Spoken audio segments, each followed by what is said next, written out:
ഈ പുണ്യഭൂമിയിൽ എന്നെയും എൻ്റെ കുടുംബത്തെയും പ്രത്യക്ഷീകരണ സാക്ഷിയാക്കി മാറ്റിയ അമ്മ മാതാവിനും ഈശോയ്ക്കും 1000 നന്ദി. എൻ്റെ പേര് സിബി, ഇതെൻ്റെ ഹസ്ബൻഡ് ജിത്തു, ഇതെൻ്റെ മോള് ഹന്ന മേരി ജിത്തു. ഞങ്ങൾ തൃശ്ശൂരിൽ നിന്നാണ് വരുന്നത്. ഞാൻ കൃപാസനത്തിൽ ആദ്യമായി വരുന്നത് 2017 കല്യാണം കഴിഞ്ഞൊരു നേർച്ചയുടെ ഭാഗമായിട്ടാണ് ഞാനിവിടെ വരുന്നത്. പക്ഷേ അന്ന് കൃപാസനത്തെ പറ്റിയോ ഉടമ്പടിയെ പറ്റിയോ ഒന്നും എനിക്ക് അറിയില്ലായിരുന്നു. ഞാൻ ഉടമ്പടി എടുക്കാനുള്ള സാഹചര്യം ഞാൻ 2025 മാർച്ച് 24 ഞാൻ ഉടമ്പടി എടുത്തത്. ഉടമ്പടി എടുക്കാനുള്ള സാഹചര്യം എന്താണെന്ന് വെച്ച് കഴിഞ്ഞാൽ, എനിക്ക് 2019 ഡെലിവറിക്ക് ശേഷം ഒരു PV ചെയ്തതിൻ്റെ ഭാഗമായിട്ട് എൻ്റെ നട്ടെല്ലിന് ഗ്യാപ്പ് വന്നു. L4 L5 എന്ന് പറഞ്ഞ കണ്ടീഷൻ വന്നു. അതേപോലെ തന്നെ അതിൻ്റെ ഉള്ളിലെ നമ്മുടെ കാലുമത്തെ ഞരമ്പ് പെടുകയും അത് ടൈറ്റായി എനിക്ക് ഇരിക്കാനോ നിൽക്കാനോ കിടക്കാനോ വയ്യാത്തൊരവസ്ഥയിലാണ് ഞാൻ കടന്നു പോയിക്കൊണ്ടിരുന്നിരുന്നത്. അങ്ങനെ കുറച്ച് കഴിഞ്ഞ് 3 മാസത്തെ റെസ്റ്റൊക്കെ കഴിഞ്ഞെങ്കിലും വേദനയ്ക്കൊന്നും കുറവുണ്ടായിരുന്നില്ല. അങ്ങനെ ഒരു ഡോക്ടറെ കാണിച്ചപ്പോഴാണ് ഇത്രയധികം L4 L5 എന്ന് പറഞ്ഞ കണ്ടീഷൻ ഉണ്ടെന്ന് അറിഞ്ഞത്. അതിനുശേഷം ഞാൻ അലോപ്പതി ആയാലും ആയുർവേദ ആയാലും ക്രയോപ്രാക്റ്റിക് ട്രീറ്റ്മെൻറ്റ് എല്ലാം ചെയ്തിട്ടും എൻ്റെ വേദനയ്ക്കൊന്നും മാറ്റമുണ്ടായിരുന്നില്ല. അതിൻ്റെ ഇടയിൽ തന്നെ 2024 എനിക്കൊരു ജോലി കിട്ടി. ഞാനൊരു ഹോസ്പിറ്റലിൽ കയറി. ആ ജോലി അധികം നാൾ മുന്നോട്ട് പോവില്ല എന്ന് എനിക്കറിയായിരുന്നു. കാരണം എനിക്ക് ഒത്തിരി വേദനകളായിട്ട് ഉറക്കമില്ലാണ്ട് നടക്കുന്ന ഒരാളാണ് ഞാൻ. രാത്രിയിലൊക്കെ വാരിയിൽ കുത്തിയിറങ്ങണ വേദനയാണ് എനിക്ക്. 2 മണിക്കൂർ കഴിഞ്ഞാൽ എൻ്റെ ഉറക്കം കഴിഞ്ഞു. പിന്നെ എനിക്ക് എണീറ്റിരിക്കണമായിരുന്നു. അങ്ങനത്തെ ഒരു അവസ്ഥയായിരുന്നു. അങ്ങനെ ഞാൻ ജോലിക്ക് കയറിയതിന് ശേഷം ഡോക്ടേഴ്സ് പറഞ്ഞിരുന്നു എന്നോട് കുനിയാനോ വെയിറ്റ് എടുക്കാനോ അതേപോലെ തന്നെ സ്റ്റെയർ കേസ് കയറാനോ ഒന്നും പാടില്ല. പക്ഷെ ഞാൻ ജോലിക്ക് കയറിയപ്പോൾ സ്റ്റെയർ കേസ് എല്ലാം കയറേണ്ടതായിട്ട് വന്നു. 2 മാസമായപ്പോഴേക്കും എൻ്റെ വേദന നന്നായി കൂടി തുടങ്ങിയിരുന്നു. പക്ഷേ എന്നിട്ടും എനിക്ക് ജോലി കണ്ടിന്യൂ ചെയ്യാൻ താല്പര്യമായിട്ട് ഞാനതങ്ങനെ കാര്യമാക്കിയില്ല. അത് കഴിഞ്ഞിട്ട് ഞാൻ അവിടുത്തെ ഡോക്ടേഴ്സിൻ്റെ നിന്ന് പെയിൻ കില്ലേഴ്സ് വാങ്ങിച്ച് കഴിക്കുമായിരുന്നു. പക്ഷേ പിന്നീട് എൻ്റെ അരക്കെട്ടെല്ലാം ചെരിഞ്ഞു തുടങ്ങി, കാലൊക്കെ ഇറങ്ങി തുടങ്ങിയിരുന്നു. പിന്നീട് ഞാൻ കിടപ്പിലായി. അങ്ങനെ എനിക്ക് എന്താ പറയുക, കിടന്നിട്ട് തന്നെ കാലിൻ്റെ ഒരു വിരൽ അനക്കിയാൽ തന്നെ നിറയിൽ എനിക്ക് ആരോ ചുറ്റിക വെച്ചടിക്കണ വേദനയായിരുന്നു. 2 പേര് താങ്ങിയിട്ടായിരുന്നു എന്നെ ഒരു വാഷ്റൂമിലേക്ക് വരെ കൊണ്ടുപോകേണ്ട ഒരവസ്ഥയ്ക്ക് വരെ എത്തി. അങ്ങനെ ഞാൻ തൃശ്ശൂർ ചാലക്കുടിയിലെ സെൻറ്റ് ജെയിംസ് ഹോസ്പിറ്റലിലെ ട്രീറ്റ്മെൻറ്റിൽ കയറി. അവിടെ ഞാൻ വിചാരിച്ചു സ്പൈനലിന് സർജറിയാണ്. അപ്പോൾ സാർ പറഞ്ഞു തൽക്കാലം സ്പൈനൽ സർജറി വേണ്ട, നമുക്ക് നോക്കാമെന്ന് പറഞ്ഞു. അങ്ങനെ ഞാൻ അവിടെ ട്രീറ്റ്മെൻറ്റ് എടുത്തു. അതിനുശേഷം അതിന് മുന്നേ തന്നെ ഞാൻ മാതാവായിട്ട് പ്രാർത്ഥിക്കുകയായിരുന്നു. കൃപാസന അമ്മോട് ഞാൻ പ്രാർത്ഥിക്കുകയായിരുന്നു.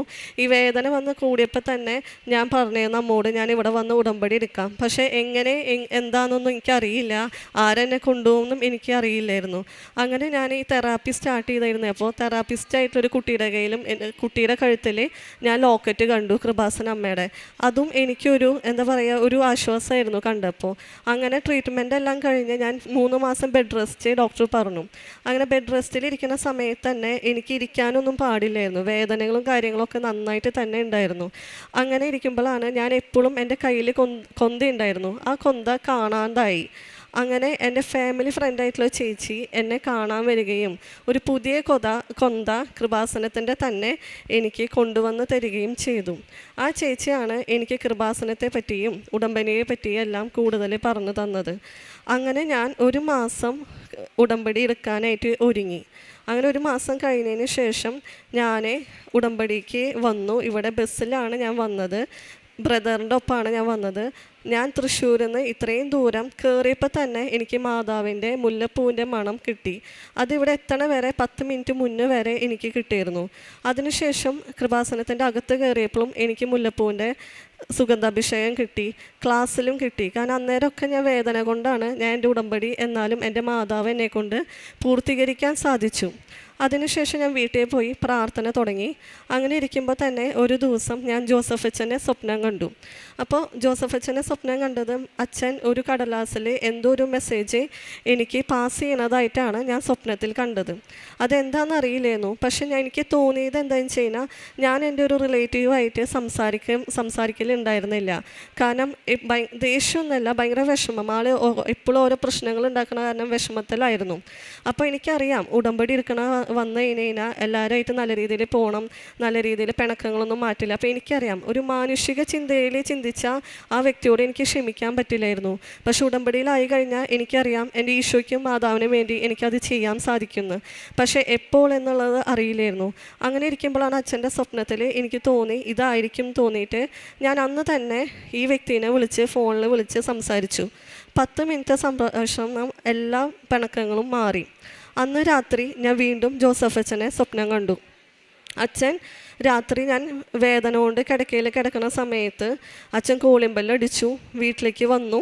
വീട്ടിൽ വന്നതിന് ശേഷം അച്ഛൻ്റെ തള്ളവിരൽ കൊണ്ട് എൻ്റെ നടുവിൻ്റെ ഗ്യാപ്പിലെ തള്ളവിരൽ കൊണ്ട് നരമ്പ് പിടിച്ച് പുറത്തേക്ക് വലിക്കുന്നതാണ് സ്വപ്നത്തിലുണ്ട്.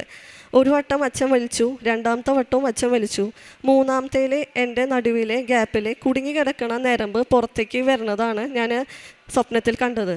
അതിനുശേഷം ഇന്ന് വരെ ആ വേദന എനിക്ക് ഉണ്ടായിട്ടില്ല. അത് കഴിഞ്ഞിട്ട് പിന്നെ ഒരു വേദനയ്ക്ക് എനിക്ക് സൗഖ്യം കിട്ടി. അതിൻ്റെ അടുത്ത വേദന എന്ന് പറയുന്നത് എൻ്റെ കാലുമയ്ക്ക് 3rd സ്റ്റേജാണ് നടുവേദനയുടെ, സയാട്ടിക്ക എന്ന് പറയും. ആ വേദന എനിക്ക് ഒന്ന് നടന്ന് 10 മിനിറ്റ് ആകുമ്പോഴേക്കും കാലിൽ മൊത്തം പാദത്തിൽ നീര് വരും, എനിക്ക് നടക്കാൻ പറ്റില്ലായിരുന്നു. അങ്ങനെ പക്ഷേ എനിക്കൊരു ആഗ്രഹമായിരുന്നു ജപമാല റാലിക്ക് പങ്കെടുക്കണമെന്ന്. അന്ന് ഞാൻ താമസിച്ചിരുന്നത് കൽപ്പറ്റയിലായിരുന്നു. അപ്പോൾ ഞാൻ മാതാവിനോട് വെറുതെ ചോദിച്ചിരുന്നു, എന്നെ തൃശ്ശൂർക്ക് എങ്ങനെയെങ്കിലും ഷിഫ്റ്റ് ചെയ്ത് കഴിഞ്ഞാൽ എനിക്ക് സുഖമായിട്ട് ജപമാല റാലിക്ക് വരായിരുന്നു. കാരണം എൻ്റെ മോളെ എൻ്റെ അമ്മേനെ ഏൽപ്പിക്കായിരുന്നു. കാരണം എൻ്റെ കണ്ടീഷൻ ഇങ്ങനെയാണെന്ന് അറിയണ കാരണം കൊണ്ട് എനിക്ക് എന്നെ നോക്കാൻ തന്നെ ബുദ്ധിമുട്ടാണ്. അങ്ങനെ ഇരിക്കുന്ന സമയത്ത് ഞാൻ ജപമാല റാലിയിൽ പങ്കെടുത്തു. എനിക്ക് തൃശ്ശൂർ തന്നെ ഷിഫ്റ്റ് ചെയ്യേണ്ടതായിട്ട് വന്നു.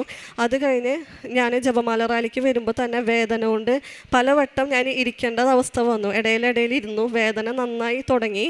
അപ്പോൾ റാലി ഇങ്ങനെ പോകുന്നുണ്ട്, പക്ഷെ ഞാൻ ആരെയും ബുദ്ധിമുട്ടിക്കേണ്ട എന്നുള്ള രീതിയിൽ ഞാൻ ഉച്ച സമയത്തായാലും കടൽ തീരത്തോടെ നടന്നിരുന്നത്. ആ മണലിൻ്റെ ചൂടേൽക്കുമ്പോൾ എൻ്റെ കാലിൻ്റെ പാദത്തിലേക്ക് നീരിനെല്ലാം സുഖം കിട്ടിയിരുന്നു.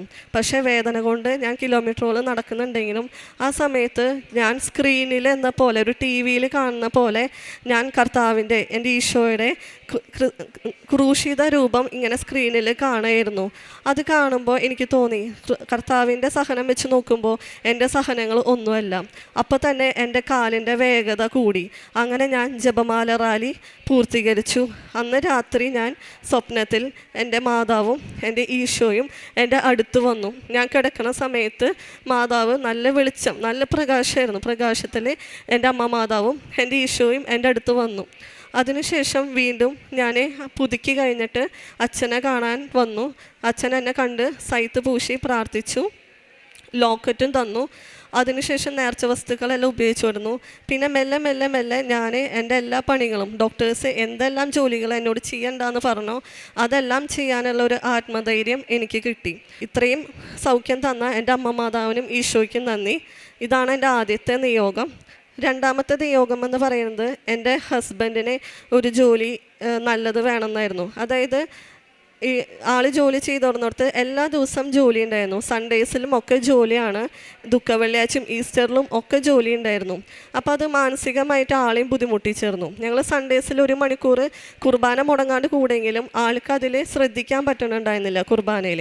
അപ്പം ഞാനിത് നിയോഗം വെച്ച് ആളെ ആദ്യത്തെ ഉടമ്പടി എടുക്കാൻ വന്നപ്പോൾ ഞാൻ ആളെയും ഹസ്ബൻഡിനെയും കൃപാസനത്തേക്ക് കൂട്ടിയിരുന്നു. അങ്ങനെ കൂട്ടി എന്തോ 1 മാസം 2 മാസം ആകുമ്പോഴേക്കും കുറേ ബോധ്യങ്ങൾ വന്നു. ആൾക്ക് കുറച്ചുകൂടി ഇത് വിശ്വാസമായി. 3 മാസം ആകുമ്പോഴേക്കും എനിക്ക് തൃശ്ശൂർ തന്നെ ഷിഫ്റ്റ് ചെയ്തു ഞങ്ങൾ. അവിടെ ഇപ്പോൾ നല്ലൊരു ജോലിയിൽ നല്ല രീതിയിൽ പോയിക്കൊണ്ടിരിക്കുന്നു. സൺഡേസ് എല്ലാം ഓഫാണ്, ബാക്കിയുള്ള ദിവസങ്ങളും എല്ലാ കാര്യങ്ങളും നന്നായിട്ട് പോണു. അങ്ങനെ ഈ ഒരു നിയോഗം കൂടി സാധിച്ചെന്ന അമ്മയ്ക്ക് നന്ദി പറയുന്നു.